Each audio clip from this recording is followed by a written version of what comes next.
All right. We are back for another Friday financial wrap up with Mr. Michael Zuber. How are you, Michael? I'm doing so well, Ty. Thank you for doing this, man. I appreciate you every week doing this with me.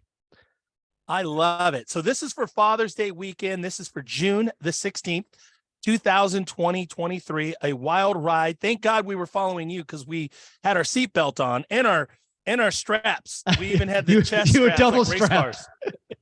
So let's get into the show. CPI, what happened this week? Your thoughts for CPI this week? You're not kidding. What a wild week. We're going to go through CPI, PPI, retail sales, billionaire. It's just so much happened this week. But we got to start with CPI. CPI, consumer price expectations. Let's remember where we were, what they thought, and what they're going to be. I'm fighting off a sneeze. We'll see what happens. So last was 4.9. We had just come down from 5 to 4.9. Month on month was 4. Those are both headline readings. Core, which we've been talking about as being more important, was 5.5. Expected, or was 0.4 as well. Expectations. People were expecting a big drop, as was I. We'd been talking about this for months. It was mathematically coming, but people acted like this was a surprise. They expected 4.1, and they expected 0.1 month on month headline, and they expected 5.2 core, 0.4 core. So what happened? We got 4.0. So inflation headline, which was 9.1, is all the way down to 4. We got a month-on-month reading of 0.1 matching. Core, a little hotter than expected, but still down. It came in at 5.3 and a 0.4. What is most important, and what I've been trying to remind people about, is the next reading, which I believe comes on July 12th, will also be low. Ty, there's a very good chance it's 3.1, 3, could even be 2.9. The base effect that drops off next month is massive, the largest one of the 12-month cycle. So we literally could be here in 28 days going, inflation is now 2.9. Now, there are other readings, there's PCE and these other things, but the masses look at that and will say 2.9, the Fed's winning, we're there. And that will impact at inflation expectations. One of the things, Ty, the Fed doesn't want is inflation taking off expectations. I tell you what, if we get a headline reading of 2.9, expectations will collapse. So we're on the cusp of inflation taking a noticeable drop, at least to 3.1, but maybe lower. So CPI was pretty wild this week, but if you watch our channel and watch our weekly discussions, you knew this was coming a month ago. Now, very interesting too, in that I can remember having large office spaces where my lease in a building, I might sign like a 5-year lease when I was really much heavier in my brokerage, and it was tied to the CPI, and we always anticipated 2 to 3% CPI. Is that what is what is quote unquote normal, if you will, 2 to 3%? Well, if you go back and look at the last 20 years pre-COVID, we were sub 2%. I mean, there was a time, Ty, where the Fed was disappointed because inflation was stuck at 1%. Now they would, really love that. But historically, the natural rate of inflation is probably 1.5. 1.5. Okay, very interesting. Good. I think that's a good measure too for the people at home when we talk about 3% and obviously being at 8 or 9 prior. Let's talk about PPI. What is PPI, and what did you see this week, and tie it together? Yeah, so PPI is Producer Price Index. The reason PPI is important, and you and I as consumers should follow it, it's kind of a leading indicator, right? Producers buy stuff. If they have higher prices, it's possible it goes to consumers, or they can choose to eat margin. But if it's falling, you could also see them either expand margins or pass the savings on to consumers. Hence, it's a leading indicator. Not perfect, but a leading indicator. PPI expectations were that it would come in at negative 0.1. So negative, they were expecting true deflation. That's a month-on-month reading. They were expecting headline to be 1.5. What would be interesting about both those numbers is that would be the 11th straight month of decline. Kind of a good thing, right? Yep. We actually exceeded both of those. So again, the month-on-month was expected to be negative 0.1. It was actually negative 0.3. The headline reading for the year was supposed to be 1.5. It came in at 1.1. So another sign that inflation is falling. And again, going back to CPI, which again, shelter is 60% of the CPI reading. I remind you that after next month, the housing costs will start to roll over. Again, we've talked about these 12 roller coaster carts. That's just a backwards way of looking at it. That will start to turn in August, September. So inflation could be 2.5 or lower by November, December. It is possible. Very interesting. Well, again, you've been calling it. For anybody who's been watching the show for the last 6 months, or even the last 12 or 18 months, you've been literally calling this for months in advance and calling the direction of it with some just slight adjustments of, little hiccups. So spot on. Love it, Michael. One thing I do want to admit, because I love how you brought that up. I felt like we were right on CPI and PPI, but I was wrong on rates. I expected the mortgage rates. I expected the 10-year note to come in. Now it appears on Friday that it's coming in finally, but it did not move Tuesday, Wednesday, or Thursday, or at least Tuesday, Wednesday. And I want to own that, right? I like celebrating my wins, and there are lots of them, but when I lose one, I'll admit it. I expected the mortgage rates to fall. They actually ticked up to 7% Wednesday afternoon. I think they're like 6.9 today. I did not see that coming, Ty. So I missed that one. Well, and we'll finish on mortgage. It's interesting because even though it's not in our show notes, I was going to come back to the 30-year mortgage. We'll break that down. So folks, stay to the very end, because we're going to talk about 30-year rates and then tie it all together to the realtors, the one rental at a time investors, the whole entire community. We'll tie that together. So let's talk about the Fed. Let's talk about Jerome Powell, the Fed decision this week. Yeah, so the Fed decision, as you've been watching my channel, we called this months and months ago. I believe they are done. I believe they're at the terminal rate. They're not going higher. We officially got our pause. I will highlight that the Fed is talking about 2 more rate hikes this year. I think it's all pomp and circumstance. It's a story. It's a lie. It's a game. It's theater. But that said, the market is starting to believe the Fed. I believe the market is currently pricing in a 53% chance of a rate hike in July. I again think that's poppycock, because we're going to get an inflation reading perhaps with a 2 on it before the next Fed meeting, which I think is like the 26th or 27th of July or 21st, something like that. So I don't see any chance of a Fed rate increase. But again, I'm wrong. I've just admitted I was wrong a second ago. It's possible. I do think it's unlikely. But yeah, it's the Fed. The Fed is doing their job. They need to tell the market they're going to be tough. They need to scare the market. And if they're tough enough, they don't have to be tough, if that makes sense, right? Yep. When your parents are growing up, they want to put the fear of God in you, but they don't actually want to beat you, at least most of the time. Right. So this is the Fed putting the fear of God in the market. We'll see if it works. That is what a great analogy about parenting, right? Especially early, right? You want to get them early to have that respect and that consideration. A little bit of fear. Just enough. Let's continue. So let's talk about the dot plot. Yeah. What is the dot plot and what happened? The dot plot was probably the most interesting thing that happened all week, and the whole week was interesting. So what is the dot plot? The dot plot is basically 18 Fed presidents giving forecasts on key topics for the next 12 months, next year. What do they think? Now, you have to remember, these are guesses. They are as good or bad as you and I guessing, Ty. They're just guesses. Their names aren't actually on them. They're literally dots. That way, everybody's innocent. Everybody's protected. It's like, hey, you called this. It didn't happen. You're not made fun of, right? So they're literally dots on the screen. But here's the deal. So first and foremost, a lot of the market reacted yesterday because the dot plots are saying the Fed's not done. We're going higher, and there's 2 more rate increases this year.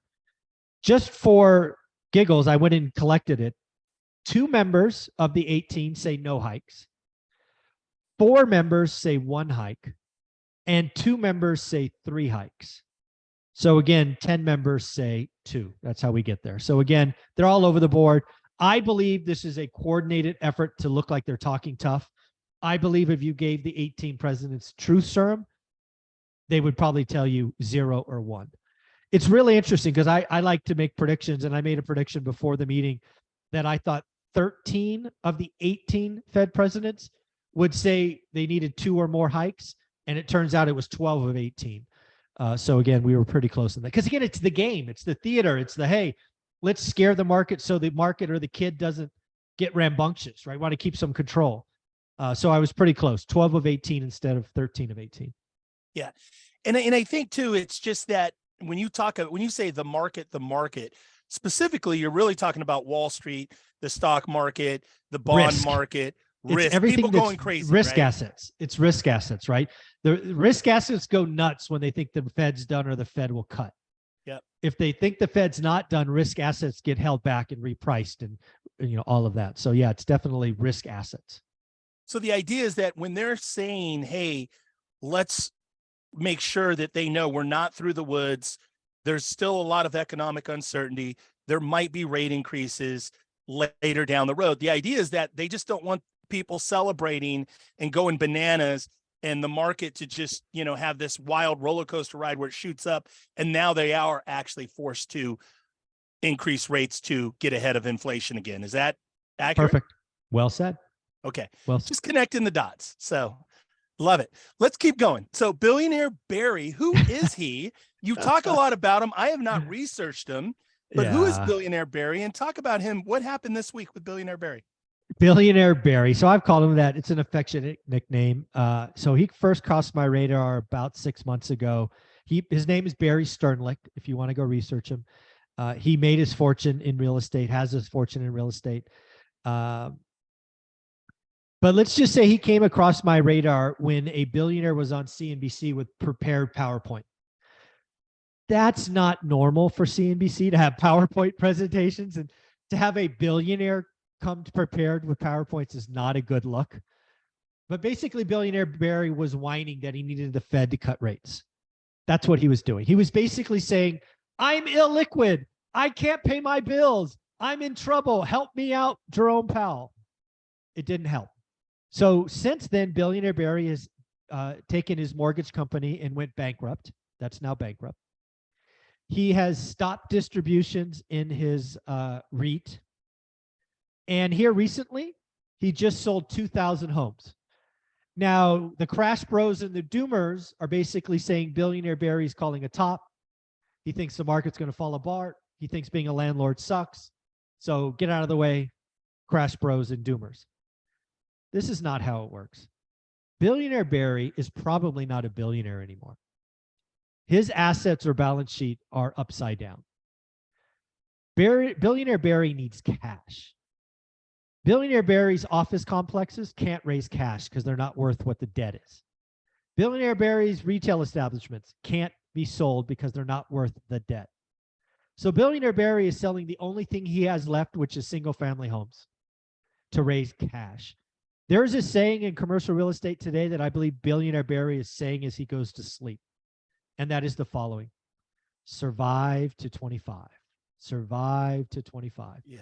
Which just basically means he's got to get to 2025 with whatever empire he has left so that he can rebuild again.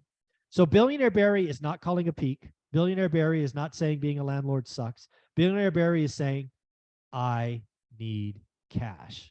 That's what he's saying.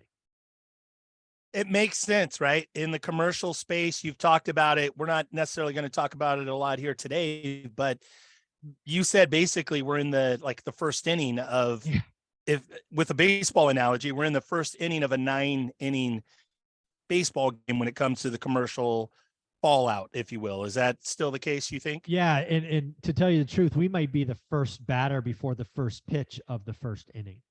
We're really early. And Billionaire Barry is already in trouble. He was clearly illiquid, clearly over-leveraged. Yeah. Interesting times. So let's continue. Retail sales this week. What did you see this week with retail sales and your thoughts there? Yeah, so the final report of the week came out on Thursday morning, right? CPI Tuesday, PPI Wednesday. Retail sales was Thursday, and retail sales beat expectations. Retail sales were expected to be up 0.1. They came in up 0.3, and the consumer is still spending. And, there's been a lot of talk about revenge travel. The Delta is talking about $300 billion in excess travel. So the consumer is still spending. We are a consumer-based economy. So as of yet, the consumer is not, at least in mass, cried uncle just yet. But, credit card debt is up, things of that nature. So again, there are signs that the party will end. But again, retail sales were expected actually not to be up 0.1. They were expected to be negative 0.2, and they were up 0.3. So quite a beat, 0.5% beat on retail sales. So A lot of mixed headlines. Also on Thursday morning, we got weekly unemployment claims, another 262,000. We've taken a noticeably step higher in unemployment claims. For months, they were about 220. Now they're 260. I think we're on the path to 300 very soon. So the economy is a real mixed bag, rolling recession, things of that nature. So lots going on. I want you to compare that unemployment number, and we didn't pre-roll the notes on the show. Sure. But you said you think 300. What were we in, say, 2008, 2009 during the Great Recession? What was unemployment like? So unemployment was much higher. We were probably 400,000 or 500,000. I'd have to go back and look. It wouldn't shock me if they were some 600,000 or 700,000. I think the difference between the Great Recession and today is today's very much a rolling recession. Got it. Where that one was everything ended, like that. It was very abrupt. I think it's a very different market. And that's why the Fed and their dot plots are saying that, GDP will be 1% and 1% next year. I don't think the Fed's excited about a 1% GDP. They're just acknowledging that a rolling recession, some will be negative, some will be positive. And when you put it all together, it's a positive 1%. And also, let's not forget, GDP is not indexed for inflation. Yep. So if you have a 1% positive GDP and a 3% inflation, you're actually negative real growth. So again, GDP is generally reported as a nominal number. So nominal 1% in a 3% inflation world, not a good thing. It's -2. Yeah, and it's interesting too, and I want to go back to the receipts, if you will. You've been saying for the last 6, 9, 12 months, even last summer, you were saying that you expected it to just become flat, not necessarily this big, huge crash, no crash at all, especially for residential real estate. But you were calling specifically, you just could see the economy just getting real flat. And that's kind of, when you say 1% GDP, that's really what we're talking about, right? It's really, considering the inflation, it's flat, right? Yeah. Again, I like to take the L's when I get them. I did call a Q2 recession, or the start. So that would have been April 1st. We'll start a recession. It looks like I'm going to be wrong. But yeah, we're not going to have much growth to write about, right? The recession I was calling was going to be a shallow one, but nonetheless, a positive number is not negative. So I'll take the L if that happens. I still think there's a chance it comes in negative when all the dust settles. But again, a -1 versus a +1, it's really more like stagflation, right? You're floating around zero, and inflation's higher than growth, which is not what you want. You do not want inflation higher than growth. That means the real rate is definitely negative. So yeah, it's a slow growth rolling recession, I think. If there is no recession, we're going to give you just a little tiny L, not That's fine. just a little one. I don't mind. I have no problem. When you stand this far out in a branch that consistently, you miss all the time. And I'm very comfortable taking L's, but I'm going to try to be better next time. I think you got a lot of W's, and I think anybody who's been watching the show appreciates the work you put into this. So let's finish off. And this is the last topic, and I think it's the elephant in the room, really. 30-year mortgages. We anticipated that, we would, the terminal rate, and then all of a sudden we'd see this decline. Why did it actually still kind of stick? It's still stuck in that high 6. It even hit 7 again this week. It did, yeah. What's going on with the 30-year mortgage, and what do you anticipate, at least over the next 2 to 3 weeks, and how do you see this unfolding? So it is still my belief that when the dust settles post this week, that the mortgage rates will come in. It's not going to be this epic decline, but it'll be just a general slowing. Like by the time we get together next week or the week after, I think they're just lower going forward, kind of like a feather falling in the wind, right? It just really slowly down. But why didn't it happen that week? This is a good, and this is like, how did I miss it? Right.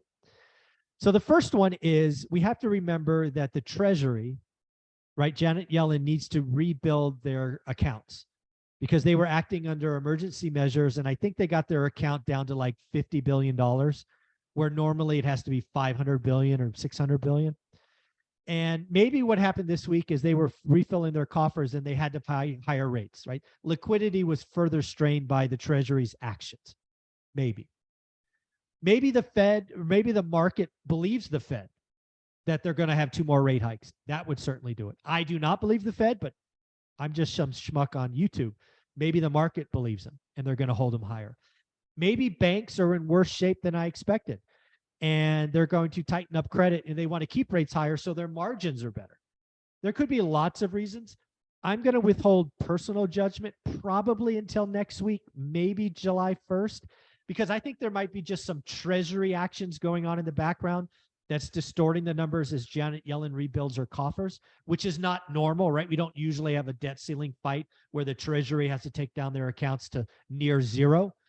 So I'm going to wait 2 weeks, and then I really start asking myself hard questions. If rates aren't 6.8 by July 1st, I'm going to ask myself some hard questions, because that probably means I missed something. Hey, you know what? And you're the only the only person I've seen out there that really can explain that. And the whole idea, it makes perfect sense, right? You have a debt ceiling problem. Like you said, liquidity at the treasury level, 500 or 600 billion, right? Yeah. And to run it down to 50 billion in terms of their checkbook for the entire country, that's a significant deal, and that there's a liquidity. That makes perfect sense why rates aren't just dropping like they did back in, say, February, when it looked like maybe we were through the woods. It's a very different time with the debt ceiling issue. Yeah, I think that's what it is, but I'll know more July 1st. Just this stuff's hard. There's so much stuff going on.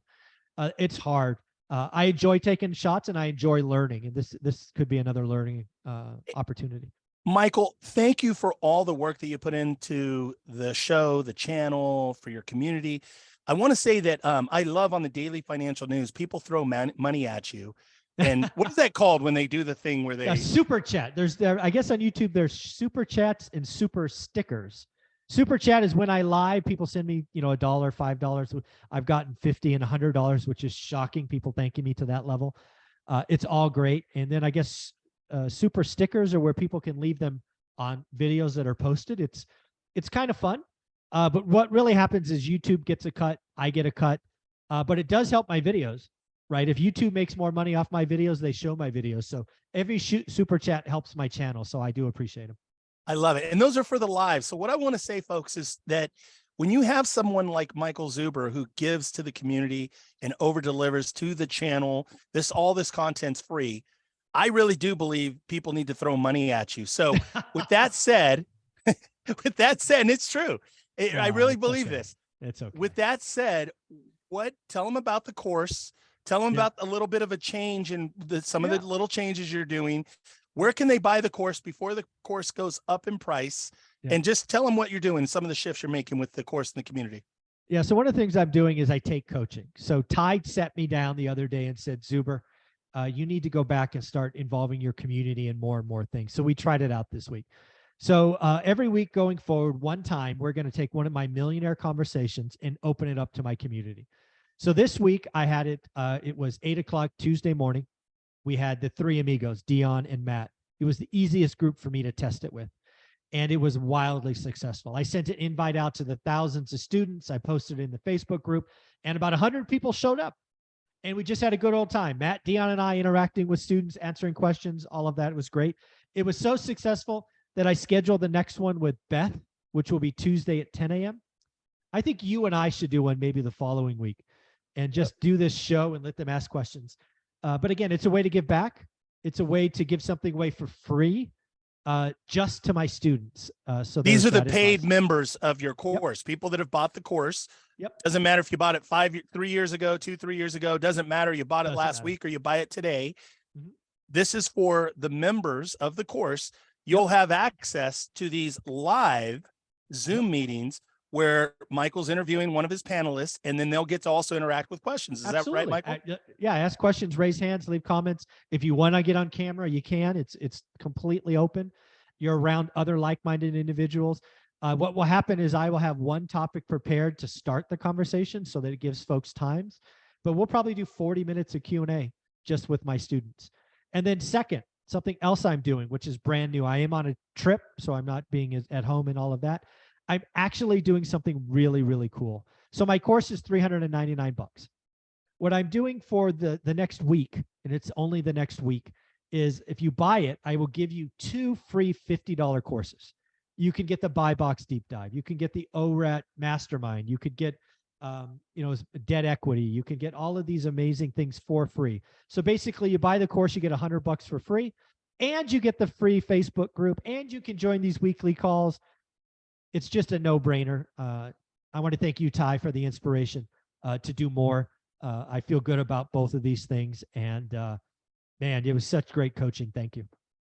I love it. So again, they can go to onerentalatatime.com and they can buy the course. Also, you just rebuilt the website. You've got a bunch of new storytelling and just a bunch of new stuff. The website is beautiful, folks. It is beautiful. It's a lot of money, but it did come out good. What did you spend on the website? $7,500. And folks, in today's day and age where you can get a website for, a couple $100 or whatever, to spend $7,500, it is beautiful. Go check out the site. If nothing else, if you're watching the show, go check out his site. I would encourage you, if you're not a member, if you've not bought the course, the price is going to go up, because I'm going to, again, continue to be in Michael's ear about, I believe that it's really a $1,000, $1,500 course, especially with all the stuff you give away, Michael. Thank you for all that you do. Happy Father's Day. Have a great weekend, brother. Thank you very much. Thank you, buddy. Take care.